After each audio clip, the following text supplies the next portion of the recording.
boy nu na hoi silsel e na min ipi ham heno thing boy ka hi e o ati le na kho o hoi lai ham boy chal jang a he chal jang na heno na het kha ham he mama e boy koi cha pen na hi ham ning nei cha chu ka hi e heno na new lai na dam mo dan chu hung dam in na tin hi chandin munin phan te tyang ka gin cha lo ki pau me boy na hung dam do le pathin lung dei lama hin khun na mananga e o ale dam sel utel le boy e hi e gol nu tu la he eloi nu han akimu kha hi be e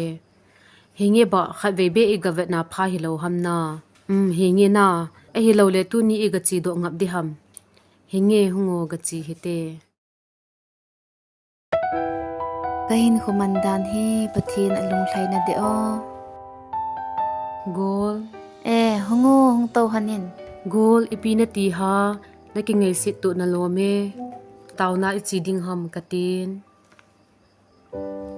ki son lal sa a ai hi lo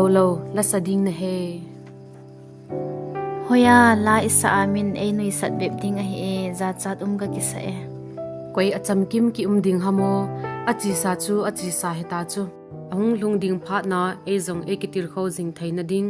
pathim wa choila na sa chu pha hi chu la em ichi wa pha hi lo ham henge chilte na